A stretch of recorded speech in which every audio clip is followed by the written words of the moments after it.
Hello? What? You serious? We're being renewed? This is unbelievable. Just one episode. Okay, well, you know what? This isn't gonna work. Well, we only get one episode. We're gonna make this the best damn episode possible. Let's rock. Legacy, my destiny is up to me. Fighting through these troubled lives, victory shall arise. This market shall pass away. I choose positivity. Open up the blue skies. This is the bright side. Hello, everyone, and welcome to The Bright Side. I'm your host, Alec Hansen. On today's episode, we're pulling back the curtain and showing you a behind-the-scenes look at how and why The Bright Side came to be. To share his vision with us, let's kick it over to OG Alec from Earth 616. Alec, you there? All right, we're gonna get into the how and the why of The Bright Side. Why spend an entire year, 13 episodes now, filming this insanity? We're gonna cover three major areas, but the first and most important is that we talk about how to find your authentic voice and why that matters to you and how did that translate for me into this thing called The Bright Side. 6 years ago, I got really focused on digital strategy. You know, this crazy world of social media has been taking over our lives, and we find ourselves as humanity staring at these little screens all day. And I came up through the world of belly-to-belly relationships, running around the weekends, finding open houses and broker previews, calling for appointments. Never did I dream of a world where we'd be staring at our phones and content strategy would be a thing. 6 years ago, I realized that this digital space is going to matter for salespeople and loan officers, and that's when I dove headfirst in. I remember on a walk in the morning, listening to Gary Vaynerchuk. And what I love about Gary is he says the same thing every time, but a lot of the time, we're not listening. I finally heard him. And I finally saw other great people making content, and I realized I needed to figure this out. So what did I do? 100 videos in 100 days. Absolutely dumb. And I take that back. It wasn't dumb. It was fantastic. It was a dumb idea. I would never do it again, but it launched some incredible insight into my life. And all I did was had a t-shirt rack like over there, and I'd come in and I'd film 5 videos and I'd deck them up for next week. And every morning I would wake up and I'd post the video. I had no strategy. I had no real thought. I had no macro strategy at all. I just needed to post a video every single day. But what I learned from that was incredible. And it started me on my entire content path. From there, I brought in some help. I did a bypass series on my book, which I love, which you should go watch. The next year, I did a series called Then, Now, Next, talking about what happened in the past, what's happening now, and what's gonna happen in the future in terms of trends and what we need to do. Again, shameless self-promotion plug. Go watch it, it's good stuff. And then 2022 and 2023 hit, and the world in mortgages crashed. And I realized, you know what I can do right now? I can make The Bright Side. And the whole time, from the 100 videos in 100 days, to the bypass series, to Then, Now, Next, to Bright Side, was a journey for me of unleashing my more authentic self. Every series I did, I got a little more comfortable on camera. Every series I did, I let a little more of my personality come out. Every time I got in front of the camera, I found it easier to stand on my own authenticity and to deliver messaging that I cared about, that I felt was relevant, that I knew would help somebody. There's nothing wrong with taking somebody else's script and delivering it for content. If that helps you get in front of the camera, that's a repetition, that's awesome. But the world has enough of everybody else's stuff. The world's hungry for you, for your viewpoint, for your authentic self. So the first step in this journey of what The Bright Side has taught me, and I hope is teaching you, is that you need to find as close as you can to your authentic voice, and you need to make your content around that. For example, if you love to dance and you're silly and you have fun, TikTok dance away. But if that's not you, don't do that. Be thoughtful, tell stories, share insights, approach content from what you think matters, from what you enjoy consuming. Forget the world, forget everybody else. There's a community out there that thinks exactly like you do, and they're waiting for you to put the light on and show up. So let me hit you with some key takeaways for this segment and from The Bright Side in general. Number 1, batch content. It works. For most of us, we're extremely busy. You have customers calling you, realtors to prospect, things to do. Grabbing a camera and filming a video is probably the last thing on your mind. But maybe you're starting to believe that you need a strategy around content. Maybe you're starting to think I got to figure this digital stuff out. Batching content's going to be your best friend. I joked about how I did the 100 videos in 100 days with a rack of t-shirts. I filmed 5 videos, I batched them for next week. What you're gonna see as you go through the rest of my learnings from Brightside is I was able to do the same thing with long form content like Brightside and create hundreds and hundreds of pieces of content to share. Batching content's gonna be your best friend. You're not gonna wake up every single day and be pumped to film a video, but if you schedule the time, if you prioritize it, you can set yourself up for success. Number 2, long form content is your friend. I know, the world's all about short form content right now.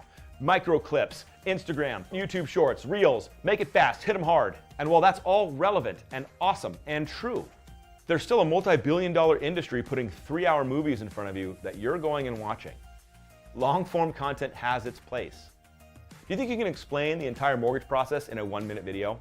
Can you make a 1-minute video to hook somebody and get them interested in watching long form content? There's a place for both. And what I see right now in the industry is a lot of people making the mistake and only focusing on short form content and forsaking long form content. Do both. And the third takeaway on your journey for content strategy is get help.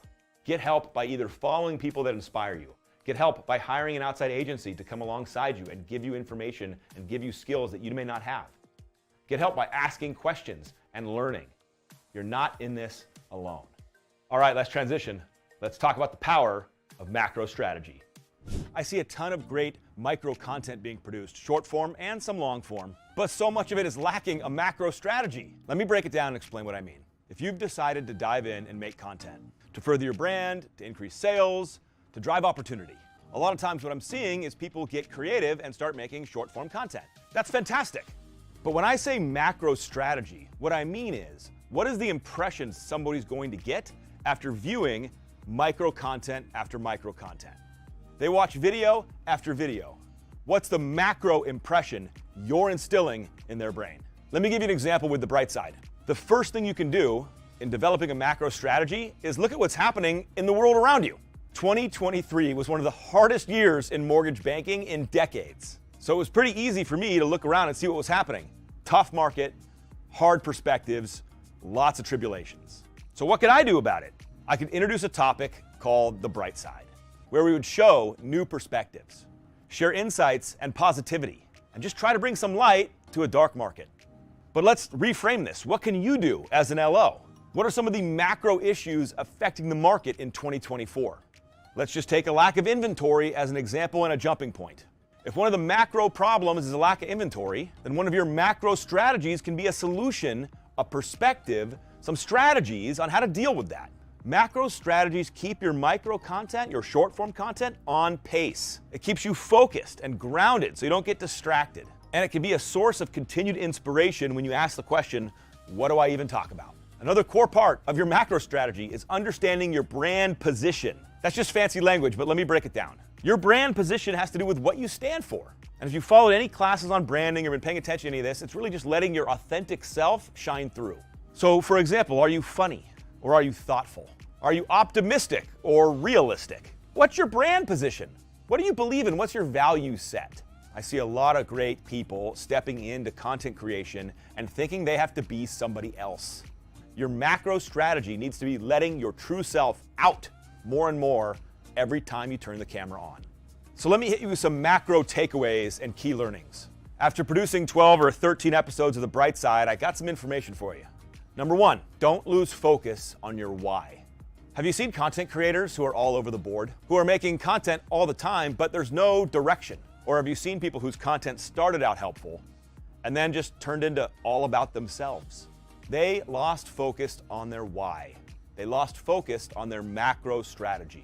One of my biggest takeaways for you as you're putting out content and building your brand is to focus and stay grounded on your why, on your macro strategy. Put it on a sticky note above your camera. Come back to it often before you start hitting record. Make sure you have congruency in everything you're putting out so that video after video after video leaves an impression of what you're really trying to accomplish with your macro strategy. Staying grounded in your macro strategy helps you win long term. Now, let's pivot and talk about micro strategy. Now, malchancing, nope, not doing a bit. Before we talk about micro strategy, we have to talk about micro impressions. A I'm going to go on a little bit of a rant, so just buckle up. Micro impressions are the entire game. Do you think for a second that you could put out a video and the whole world stops? One video and everybody's going to stop what they're doing to watch your one video. No, that's not how it works. Let's just back up one step. What's the culture like in social media? Meaning, what are people doing? They're scrolling. They're scrolling, they're scrolling. It's a scroll culture. Meaning what? When your content pops up, what are they doing? Scrolling right through it. But Alec, you told me I have to make content. It's so important. It's crucial to my success. Yes, but you're misunderstanding what's happening. In a scroll culture, where somebody's looking through for entertainment, and they bump into your content, even if they don't watch the whole thing, which they're not, what do you think's happening? A micro impression is occurring. Let me give you an example. Think of an insurance company. Did an insurance company just pop into your head? Why did that insurance company pop into your head? Because they've spent millions to billions of dollars creating micro impressions in your life, so that the second I asked you to think of an insurance company, their brand popped into your head. This is why understanding micro impressions is so important. Let's go back even one step further. What's your purpose? Some of us were trained in the old school methodology of sales, which means that in order to get an opportunity, someone has to know us. And once they know us, they're going to decide if they like us. And once they decide if they like us, they're going to figure out if they trust us. Know you, like you, trust you. It's been true since the dawn of time. And if your objective is to build relationships, to open up an opportunity to earn their business, then you've been following the know you, like you, trust you path since day one. And it is not any different in social media.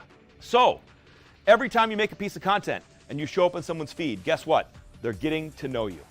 Even if they're not watching your entire video, that micro impression is sticking in their brain. They're seeing your energy. They're seeing your vibe. They're feeling your aura. They're listening to your positivity. All those micro impressions add up. And every day that you show up in their feed, guess what's happening in their brain? They're getting to know you. They're determining if they like you. And through your consistency, they're figuring out if they can trust you. One video does not matter. Hundreds of videos matters. That's why I get so fired up when I see people spending thousands and thousands of dollars on production quality, failing to realize that it's not the production quality that matters, it's the consistency, it's showing up that makes the difference. Okay, rant over. Do you understand how crucial micro impressions are? Yes. Yes, you should. So, let's give you some fun facts about the bright side. The bright side was long-form content in its purest sense. Each episode was like 10 to 15 minutes. That's a long video. But that video was sliced up. Maybe you've seen or heard about the concept of pillar content. It's another way to frame long-form content. Each Brightside episode turned into 7 to 10 additional pieces of content that I got to share. I went ahead and made a LinkedIn newsletter every time I launched it. I sliced up into micro content and shared it across Instagram and TikTok and YouTube Shorts. Annually, my 12 episodes or 13 episodes of Brightside produced over 100 pieces of content that I'm going to continue to reuse to build those micro impressions. The power of long-form content cannot be overstated. And here's the benefit. From a time commitment, I was able to crunch down all that content creation into one time slot per month. Just like you, I'm busy. I don't have time to pick a camera up every 5 seconds and film myself. But by focusing and carving time for long-form content, I can show up every single day in the feed, making an impact, and so can you. So, let me hit you with some key takeaways from all this talk about micro impressions. Number one, consistency wins. Consistency wins, period. I'm gonna say it again. Consistency wins. If the entire point of all this content is to increase brand awareness, consistency is the only way to achieve it. And if brand awareness is just too buzzy, the only way to increase relationship depth is through consistency. If you want people to know you, you need to show up every day. If you want people to determine if they like you, you need to showcase your personality. And if you want people to trust you, the only way to build trust is through consistency. Second takeaway of this whole world of Brightside and micro impressions revolves around scaling and using a team. You think I'm doing this alone? You don't have to be alone either. Now, before you run out and hire a production team, that's not what I'm saying. I'm just saying that it never hurts to pull in some help. It doesn't mean you got to go spend thousands of dollars on your content. You can use your phone and use the tools around you to make incredible content. But if you're taking content seriously, scaling up through teamwork is a massive advantage. Other people are going to see things you don't. They're going to bring ideas you might not have. They're going to spur you to new heights, and they're going to help better leverage your time. I'll leave you with one final takeaway on micro impressions. One single video doesn't matter, hundreds do. If you can get and grasp that truth, it will free you up to make content at a higher frequency. You won't be so burdened down thinking that this video has to be perfect, knowing that not everybody's going to watch it. Also knowing that you're probably a harsher critic of your own content than other people are. So free yourself up, shake off the shackles, make a ton of content, build a lot of micro impressions, and watch your world change. All right, one more cute transition. I got a gift for you. All right, I hope all of this content and all of this learnings was helpful to you. Before the gift I have for you, I want to tell you one of the best learnings personally that stood out for me. In the 6 years that I've been making content, one of the true gifts has been my own discovery of what matters to me. That discovery has helped me find my authentic voice more truly. And that's my hope for you. I hope that if and by making content, you'll creep slowly closer to your authentic self. Because that's what humans connect with at the end of the day. They don't connect with flashy backgrounds and great production quality. We connect with humans. And in order to do that, I need to see your humanity. 6 years of creating content has helped me find my authentic voice more truly. And I hope, as you start out on your journey, that you can find the same thing. Now, gift for you. One of my favorite segments throughout Brightside was the tip master, Alex Hansen. I've been called Alex my entire life. It's very normal. There's not a lot of Alex out there. That's the plural of Alex. There's not a lot of Alex's out there, but that's not the reason it was my favorite. The reason it's my favorite is because every single segment was dedicated to helping loan officers find a new way to make content or change their strategy to up their game. So I've compiled all of it for you right here. It's all in one video. It's not this video, it's another video, and it's all in one place for you to watch every single tip and every helpful strategy that I think can help you move the needle. That's it for you, for free. Go watch it. We'll maybe finish this video, but there it is. In summary, in conclusion, wrapping this whole thing up, start with finding, as closely as you can, your true authentic voice. That's step one. It's hard. It's a process, but just start. From there, find out what your macro strategy is going to be, and never leave that foundation and your why. When you make content, focus on who you're trying to help and serve, and make your messaging about them and not about yourself. And finally, understand the power of micro impressions. Really let it sink in that this one video that you're spending all this time and pressure on really doesn't matter in the scheme of things. It's the hundreds of videos that matter. It's not the one interaction you have with a potential realtor that gives you a deal or opens up an opportunity. It's the 17th time, the 50th time that you've called on them or walked into their open house. You want more success in your career? You want more opportunity? Then start making content at scale. Start producing messaging, videos, blog articles, journal entries at scale every single day. Because the more you do that, the more people will know you. And the more people that know you, they'll decide if they like you or not based on how authentic and true you are to yourself. And then the more you show up with positivity and good vibes and education and knowledge, the more you show up, the more people will learn that they can trust you. And the more your business will grow. That's it from the bright side. We'll see you next year. Signing off. There you have it, folks. You've heard it from the man himself. That's a wrap on this episode, the season, and for now, this series. But the positivity lives on. So be the light, spread some love, and we'll see you out there on the bright side. Legacy, my destiny.